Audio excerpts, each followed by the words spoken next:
Listo, bueno, vamos a empezar, como les dije, viendo los elementos de la armadura de Dios. En esta clase y de pronto otras dos, vamos a ver este primer elemento, que es la verdad, ¿cierto? Es el primer elemento de la armadura de Dios. Listo, perfecto. Entonces, vamos a buscar Efesios capítulo 6, versos 10 al 18. Allí están los 7, pues son 6 elementos de la armadura, pero dijimos que la oración era otro elemento de la armadura. Entonces, el primer elemento es ceñidos los lomos con la verdad, ¿cierto? Como el cinto de la verdad.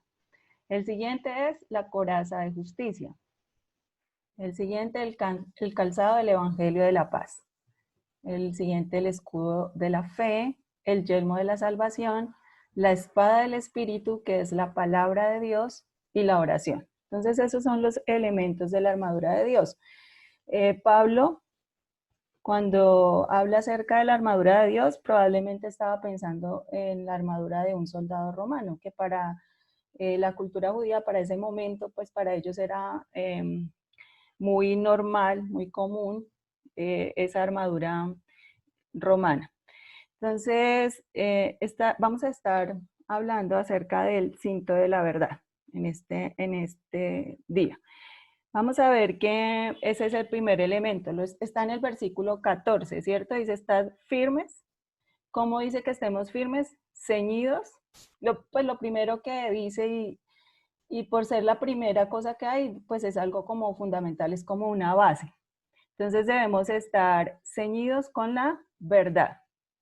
Entonces, el Señor, pues sabemos que guió a Pablo, inspiró a Pablo aquí en la escritura de este pasaje y de toda la palabra, y pone esto como en el primer lugar, ¿cierto? Ceñidos los lomos con la verdad. ¿Qué significará eso de ceñidos los lomos con la verdad? Entonces, en algunas traducciones no dice ceñidos los lomos con la verdad, sino dice que nos pongamos el cinturón de la verdad, dice en algunas versiones. La Reina Valera, pues ya sabemos lo que dice. La Biblia de las Américas dice, ceñida vuestra cintura con la verdad, ¿sí? Y podemos ver que la verdad no menciona, cuando uno dice ceñidos los lomos con la verdad, pues no menciona algo específico de la armadura, como por ejemplo el escudo de la fe o la espada del espíritu. No dice realmente el cinturón o el cinto, pero dice que ceñirse los lomos con la verdad. Pero de ese ceñirse los lomos, como que inferimos que se trata de un cinto, de algo para apretar los lomos. Entonces, los lomos, ¿qué son los lomos? ¿Cierto? Porque cuando uno piensa en los lomos, generalmente piensa como en la espalda. Pues yo no sé, a mí se me viene como a la mente la espalda. Pero realmente los lomos, bueno, ahí se refiere a toda la parte de la cintura. O sea, los músculos que están enfrente o el abdomen, ¿cierto? Y los músculos que están atrás de en nuestra espalda. Esos músculos son muy importantes. Cuando nosotros hablamos del cinturón de la verdad, esa palabra cinturón no nos da como mucha ayuda, porque nosotras usamos cinturón para sostenernos el pantalón de pronto, ¿cierto? O como un elemento decorativo, pero no realmente como lo usaban los soldados romanos, para que ellos se ceñían la cintura. Era muy esencial, ¿cierto? Era muy esencial, no era un elemento decorativo, sino ceñir su cintura. Más bien deberíamos pensar como cuando alguien va a cargar algo pesado, no sé si han visto a esos señores que se ponen como una faja, ¿sí? Los que alzan pesas, tienen unos cinturones gruesos que se ponen en la cintura para proteger sobre todo su columna, ¿sí? Es muy importante, pues esos músculos que tenemos en el estómago y en la espalda son muy importantes. Y ese cinturón para un soldado se usaba para proteger, vamos a ver más adelante, pues para proteger su espalda, su posición, su estabilidad, pero vamos a ver más adelante qué otras cosas. Cuando nosotros entrenamos, no sé cuántas hacen ejercicio. No digo hacemos porque no hago tanto ejercicio, pero pues sí salgo a caminar, pero yo sé que hay personas que ejercitan ciertas partes de su cuerpo, ¿cierto? Que quieren moldear, no sé, las piernas, que los brazos, que la espalda, bueno, no sé, que quieren moldear, entonces trabajan esos músculos. Y una de las partes que se trabaja es el abdomen. Pues a veces es por vanidad, ¿cierto? Que queremos tener un abdomen súper plano, pues así de chocolatina. Pero bueno, y se puede hacer por eso, pero realmente sí deberíamos ejercitar los músculos del abdomen, no simplemente para vernos bien, sino que realmente es importante ejercitar los músculos del abdomen porque ellos son los que dan estabilidad a todo el cuerpo. Cuando nosotros va pasando los años, tendemos como a encorvarnos un poco, precisamente porque esos músculos no están tan fuertes. Entonces, es bueno, o sea, físicamente para nuestro cuerpo es bueno ejercitar esos músculos para darle un sostén a todo el cuerpo. Y pues mucho más espiritualmente, ¿cierto? Estamos hablando de proteger una parte que es central en nuestra vida espiritual. ¿Y cómo se protege esa parte? Esa parte se protege eh,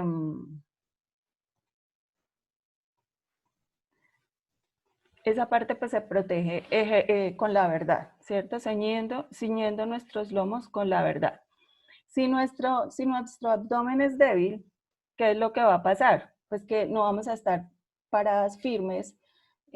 Para algunas de nosotras es muy difícil estar como firmes, derechas, digamos, en una buena posición, porque nuestro núcleo o nuestro abdomen es débil. Muchas personas ya cuando van pasando de edad, pues tienden a perder estabilidad, como un balance, ¿cierto? Precisamente porque no tienen ejercitados esos músculos. Entonces, no es, bueno, físicamente no es simplemente cuestión de vanidad, sino que mi abdomen debe ser fuerte para sostener todo lo que es la columna y que yo pueda estar firme, que pueda estar estable. Muchas mujeres y hombres también llegan a una edad que no pueden pararse de una silla porque precisamente esos músculos no se fortalecieron. Y en nuestra vida espiritual, pues nosotros necesitamos firmeza en nuestra vida espiritual, ¿cierto? Necesitamos ese balance, necesitamos estar firmes, estar resistentes contra tantas cosas que vienen sobre nuestra vida. Entonces, ¿qué debemos hacer para nosotros tener esa firmeza, como ese balance, no dejarnos ir para un lado y para otro? Pues ceñir nuestros lomos con la verdad. Es algo que nos hace falta. Nosotros podemos ver, o nosotros mismos examinamos y decimos, o vemos a otras personas y decimos, son como cristianos débiles, ¿cierto? Que como que cualquier viento de doctrina los lleva, como que se desaniman por nada, que siempre están dudando, siempre tienen muchas dudas en su vida. No está mal tener dudas, ¿cierto? Pero cuando usted constantemente está dudando de la fe, está dudando del Señor, cuando es inconstante en su relación con Dios, entonces debemos entender que de pronto eso es esa parte, ese núcleo de nuestra vida espiritual no está siendo protegido, ¿cierto? O sea, no está siendo fortalecido. Entonces debemos examinar nuestra vida. Hace una semana hablábamos de cómo lo que podemos estar sintiendo, que si estamos desanimadas, derrotadas todo el tiempo o apartadas de los demás. Entonces debemos estar pensando que ese desánimo, ese desaliento, esa derrota puede estar siendo causada porque nuestro núcleo no está fuerte. Entonces es importante, pues, ¿qué significa entonces ceñir los lomos? Que nuestro núcleo, el núcleo de nuestro ser esté protegido.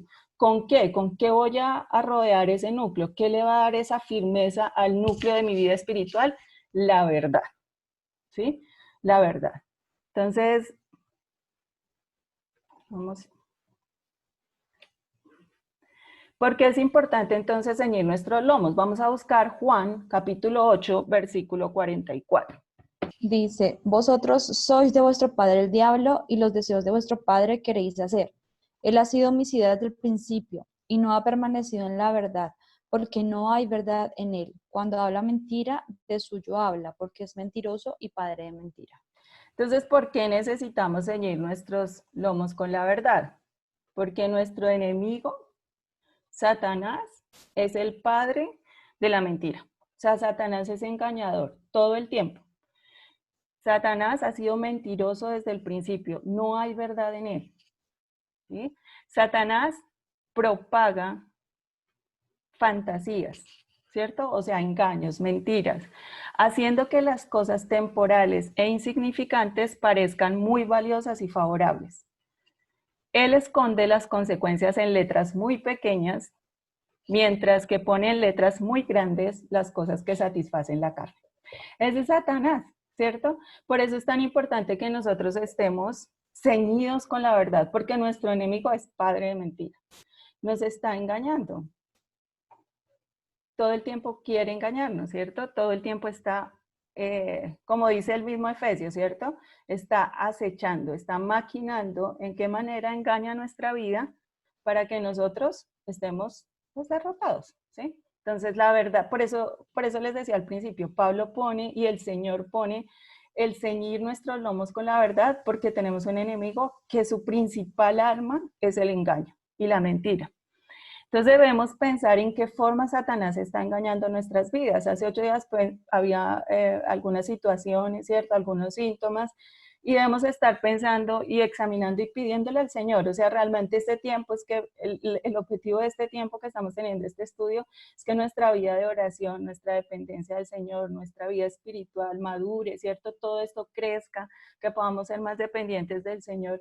Entonces, Señor, examíname corazón, ayúdame a mirar a través de tu palabra y de tu Espíritu Santo en qué estoy siendo engañada por Satanás. Hay muchas mentiras que parece, o sea, que como dice ahí, ¿cierto? Parecen insignificantes, parecen pequeñas, parecen cosas que no valen la pena, pero que pueden estar afectando mi vida. Satanás va a presentar siempre el pecado como, esto no tiene consecuencias, tranquilo. O sea, esas consecuencias la ponen en letra muy chiquita, pero te dice, pero tienes una gran satisfacción, mira todo lo que vas a tener. Pero todo eso es mentira, ¿cierto? El pecado paga siempre muy mal. Aunque él promete muchas cosas, ¿cierto? Paga siempre muy mal. Algunas mentiras, puse acá algunos ejemplos. No son, pues son algunos, cada una debemos como examinar qué. Por ejemplo, nadie se dará cuenta de lo que estoy haciendo. Eso es una mentira de Satanás, ¿cierto? Y usted está ya haciendo algo que sabe que está en contra de la voluntad de Dios, pues sí se no importa, nadie se va a dar cuenta. Sí, esa es una mentira de Satanás. Otra puede ser, Dios no me puede perdonar. Yo, esto que he hecho, Dios no me puede perdonar. Es otra mentira de Satanás. No habrá consecuencias de lo que estoy haciendo. Uno lee en los salmos, por ejemplo, que las personas que niegan al Señor es porque creen que nunca van a tener que rendir como cuentas delante de Dios. Nosotros como creyentes sabemos, ¿cierto?, que siempre hay consecuencias de lo que hacemos. Que Dios en su misericordia, pues a veces quita algunas de esas consecuencias, pero que pues siempre habrá consecuencias de las decisiones que tomemos. Otra mentira es mejor aparentar, ser hipócritas. O sea, estoy bien necesitada, pero no digo nada, no quiero que nadie se entere. Que el internet es inofensivo. Es una mentira grande de Satanás. Que puedo ver cosas en televisión o en el internet que alimentan mi carne y que yo puedo manejarlo. ¿Sí? Como que, sí, estoy viendo esto que no es tan bueno, pero yo tengo el control. No, bueno, y no solamente podemos pensar cosas en la televisión, ¿no? Cosas que hacemos diariamente, como, bueno, no sé, a veces, por ejemplo, el ejercicio se vuelve algo tan importante para la vida de una persona que dice, no, pero es que el ejercicio es importante, sí, pero si eso llega a ocupar un lugar eh, por encima de Dios en su vida, pues no es inofensivo y no es tan importante entonces. Que hay otras personas creyentes que hacen lo mismo. Pues desde el principio, ¿no? Adán y Eva se justificaban. Y nosotros lo primero que hacemos cuando estamos haciendo algo que sabemos que no va de acuerdo a la verdad de la palabra de Dios, lo primero es, pero ella también lo hace y es cristiana, ¿cierto? O este lo hace y es cristiano. Que merezco estar enojada porque los demás deben pagar lo que me hicieron. Pues sí, es normal que esté enojada, es normal que no perdone, es normal que sienta esta amargura porque es que lo que me hicieron, usted no sabe, fue muy grave.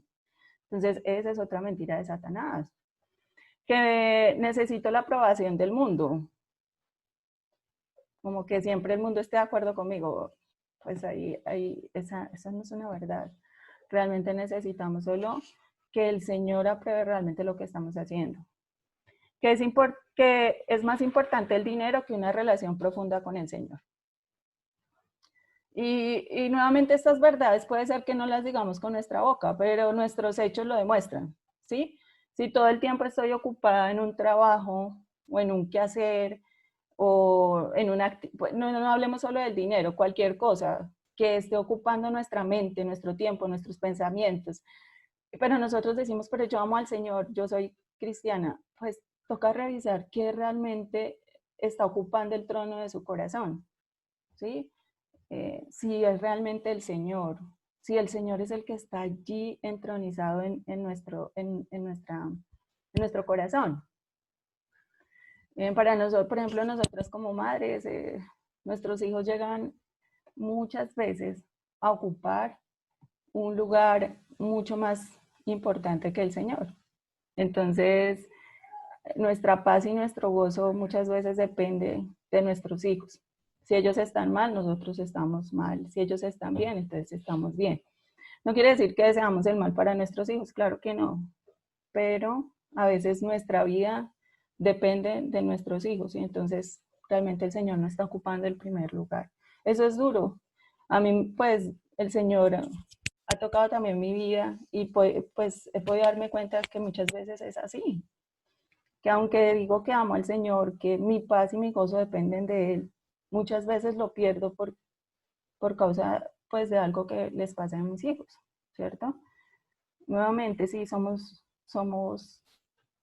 humanos, sentimos, nos dolemos, eh, tenemos dificultades, todo eso, pero pero nuestra paz, o sea, somos dependientes del Señor. Él es el que realmente debe ocupar ese primer lugar en nuestra vida. Solo cuando el Señor viene a tocar esos ídolos que hay en nuestro corazón, como que nos damos cuenta y recapacitamos, Señor, sí.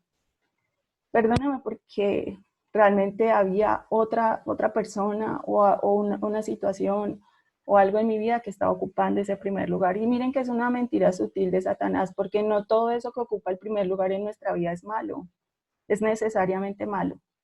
Aunque a veces sí, aunque a veces, por ejemplo, un vicio, una adicción eh, puede estar quitándonos y robándonos eh, esa relación con el Señor, ¿sí? Bueno, una mentira de nuestros días, que no tenemos tiempo, no hay tiempo. Bueno, esta cuarentena nos ha enseñado que sí hay tiempo, ¿cierto? O sea, sí hay tiempo, sí puedo sacar tiempo.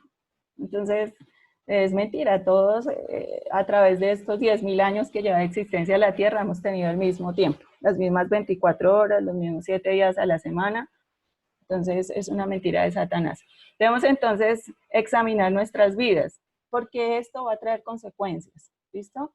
Si nuestra vida está basada en algunas mentiras que hemos dejado que Satanás entronice en nuestra vida, pues vamos a tener las consecuencias que vimos la semana pasada. Cuando veamos cada uno de los elementos de la armadura, vamos a ir, pues la idea es que vamos examinando nuestra vida y vamos a ir delante del Señor reconociendo lo que falta en nuestra vida o lo que sobra y clamando al Señor, ¿cierto? Clamando al Señor. Y no, pues no solamente nuestra vida, nuestra familia, nuestra iglesia, nuestro mundo, lo hemos dicho desde el principio, ¿cierto? Bueno, ¿cómo sabemos que tenemos un núcleo débil? O sea, ¿cómo sabemos que nuestro núcleo está débil? Esa señora está adolorida, ¿cierto? Así es cuando nuestro núcleo espiritual está débil. ¿Qué pasa? Pues que vamos a tener una mala postura, que vamos a ser propensos a las lesiones y que vamos a ser más propensos también a estar cansados, fatigados. ¿Sí? Si nuestro núcleo es débil, eso va a pasar en nuestra vida física. Pero también si nuestro núcleo espiritual es débil, eso también pasa en nuestra vida espiritual. Entonces vamos a ver cada una de estos síntomas, eh, cómo se ven y qué dice la palabra de Dios. ¿Listo? Entonces, creo que me pasé, espera. La primera es una mala postura. Entonces, debemos estar ceñidos nuestros lomos con la verdad, porque eso nos va a dar una posición firme, ¿cierto? Una buena postura, que podamos resistir las presiones, tanto externas como también internas, ¿cierto?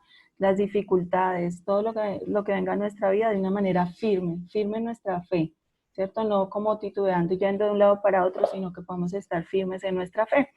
¿Cómo describiríamos a una persona con una postura derecha? Pues bueno, estamos hablando de su vida espiritual, una persona que está ceñida con la verdad y tiene una postura derecha. Entonces es una persona que es firme en sus posiciones, ¿cierto? Que se aferra a la verdad, su vida está guiada por los principios de la palabra. Cuando expone pues porque expone su fe a otros, y también porque permanece firme en medio de las dificultades y presiones de la vida, permanece firme en el Señor.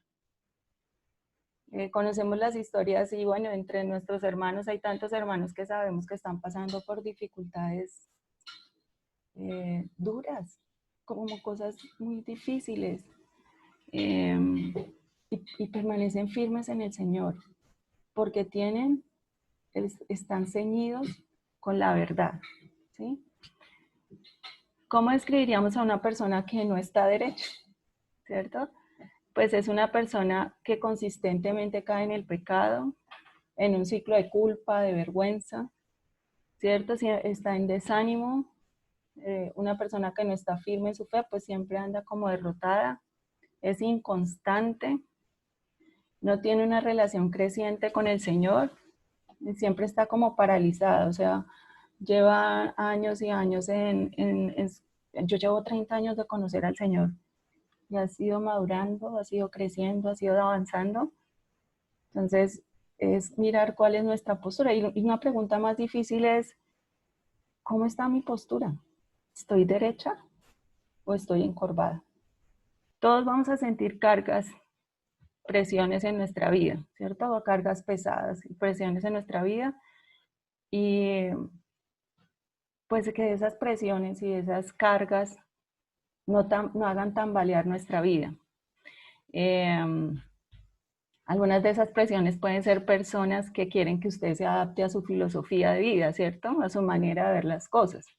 Puede ser personas en su familia o en su lugar de estudio o en su trabajo que siempre le están presionando, pero usted sí es boba, pero ¿por qué hace eso? ¿Pero por qué se deja? ¿Pero por qué? ¿Pero por qué habla tanto de Dios? ¿Pero por qué? No sé. Bueno, entonces, como que pueden ser presiones, ¿cierto? O tal vez presiones del sistema del mundo, que quiere que usted se avergüence de su fe, que elija la manera en que ellos tienen de hacer las cosas, como su manera de pensar. O también esas presiones pueden ser dificultades, luchas que son reales, que bueno, son bien pesadas sobre nosotros, como la enfermedad, de pronto la falta de trabajo, los problemas familiares, llegan a ser como esa carga tan pesada. Y hacen que nuestra espalda se encorve, como que no podemos avanzar. Bueno, entonces este es uno de los síntomas de que no estamos ceñidos con la verdad. El siguiente, que somos propensos a las lesiones. Vamos a leer Efesios 4, 26 y 27. Nuestro núcleo está débil, ¿cierto? Vamos a ser muy propensos a las lesiones, como que hice un mal movimiento y, ay, mi espalda, me agaché o recogí algo pesado y hay como un dolor. En nuestra vida espiritual, entonces lo podemos ver cuando estamos como que cualquier cosa nos ofende, como que cualquier cosa ¡uy! Nos lesiona, nos, nos hiere, ¿cierto? Y este versículo dice que ¿cómo le damos nosotros cabida al diablo? ¿Cuándo le damos cabida al diablo? Pues cuando nos enojamos, nos airamos y no perdonamos. Dice, no se ponga el sol sobre vuestro enojo, ni deis lugar al diablo. ¿Listo? Entonces, como cuando nos enojamos fácilmente, somos tan sensibles, tenemos como esa facilidad para ofendernos por todo. Entonces, es una oportunidad que usa Satanás para atrapar a los creyentes con su red de engaño. Cuando fácilmente nos sentimos heridos por las palabras y las acciones de otras personas y después elegimos compadecernos de nosotros mismos, en lugar de perdonar y ofrecer gracia a los demás, ¿cierto? Le damos al enemigo muchas oportunidades de plantar raíz de amargura en nuestro corazón, que seguramente pues va a seguir dando fruto muchos años después. Entonces, si nuestro núcleo no está fuerte, si no estamos aferrados a la verdad de Dios, pues vamos a ser muy propensos a las lesiones. Entonces, un síntoma de eso es si soy como tan susceptible. Hay personas que les dicen verde y ay, me dijo verde y es lo peor que le ha podido pasar, o me dijo rojo y pues mucho peor. O sea, son muy fácilmente propensos a herirse por las acciones de los demás. Entonces, y dice que entonces se siembra una raíz de amargura porque no somos fáciles de perdonar, no perdonamos fácilmente a las personas, sino que lo guardamos. O sea, llega esa ofensa como esa esa puñalada en nuestro corazón y como que nosotros nos la enterramos más profundo. Como que, uy, venga, no hizo tanto, entonces me la hundo más en el corazón y entonces estoy pensando cómo me dijo, cómo me hizo, bueno, y como que medito en esa ofensa y no quiero perdonar. Y hay personas que pueden pasar años que no perdonan y esa raíz de amargura está ahí en su corazón y está dando fruto. ¿Qué frutos puede dar? Pues ira, odio, celos, ofensas, porque entonces cada vez que veo a esa persona, si es que me la encuentro, pues voy a tratar de que sufra lo que yo estoy sufriendo, o que siempre estoy hablando mal de ella, o que estoy pensando mal de esa persona. Cuando persistimos en estar enojados contra una persona o un grupo de personas, estamos perdiendo el control. Y le estamos dando ese control a esa persona que odiamos y pues obviamente a Satanás. Entonces, a veces si examinamos bien las situaciones, puede ser que lo que nosotros estamos pensando no está de acuerdo con la realidad. ¿Sí? Puede ser que lo que detonó esa ofensa no es lo que nosotros pensamos. O sea, es que nosotros nos hacemos a veces. Puede ser que sí, esa persona nos ofendió, pero puede ser que realmente no era tan grave, esa persona no tenía la intención de hacerlo, pero nosotros nos hacemos unas películas que no permitimos explicaciones, que no permitimos nada, sino que antes pensamos y meditamos en la ofensa y es que como me dijo y es que me llamó y es que luego se fue para otro lado y bueno, lo que sea, ¿cierto? Entonces meditamos en eso y ¿qué vamos haciendo? Pues que esa raíz de amargura tome mucho más, en nuestro corazón tome mucho más cabida. Puede ser que esa persona realmente nos ofendió, pero nosotros debemos, y la palabra de Dios, la verdad, ¿cierto? Lo que Dios nos dice es que debemos hacer, pues perdonar. Nuestra percepción de nosotros mismos no debe venir de lo que piensan otras personas o de lo que dicen otras personas, sino de lo que dice Dios. Que esa persona me ofendió hasta lo último, o al fondo de mi corazón me ofendió, pues debo pensar que quién realmente soy yo en Cristo. Puede ser que lo que esa crítica que esa persona me hizo o eso que me dijo sea verdad o sea mentira, debo examinarlo. Eh, pero realmente, ¿qué dice Dios? ¿O cómo ve Dios esa situación? Nosotros, ¿cómo nos ve Dios? Pues que somos pecadores, somos culpables, pero a pesar de eso, Dios extiende su gracia hacia nuestras vidas. Imagínense, siendo nosotros lo que somos, hemos sido declarados hijos de Dios solamente por su gracia y por su misericordia. Y Él quiere que nosotros también extendamos esa gracia y esa misericordia pues hacia otros. Una manera de medir si tengo este síntoma, de pronto algunas dicen, sí, yo realmente no soy fácil, no soy fácil para perdonar, guardo muchos rencores. Pero ¿qué dice la palabra de Dios? ¿Sí? Entonces, de pronto usted dice, no perdono fácilmente. Bueno, vamos a hacer aquí una encuesta. Cada una se va a calificar de 1 a 5. No tiene que decirlo en voz alta, es para usted mismo, ¿cierto? Es una evaluación, autoevaluación. Entonces, en una escala de 1 a 5, ¿con cuánta facilidad te sientes lesionado o herido por las palabras y acciones de los demás? Pues 5 es que muy fácilmente te sientes herido, o 1 es que, bueno, no te afecta tanto. La siguiente, en una escala de 1 a 5, perdonas y superas las heridas pasadas, las pones atrás y sigues adelante. ¿Con cuánta facilidad haces eso? Perdonar y superar la herida. Las pones atrás y sigues adelante. De 1 a 5, la gente se siente cómoda alrededor alrededor de ti, en lugar de tener siempre miedo de herir tus sentimientos. Cuando eres demasiado sensible, la gente tiene miedo. Ay, es que si le digo esto, de pronto se ofende, ¿cierto? Entonces, como evaluar de 1 a 5, la gente sí se siente cómoda de decirme las cosas como sinceramente, o siempre tienen temor de herir mis sentimientos. Esto puede ayudarnos a evaluar un poco cómo estamos en esta área.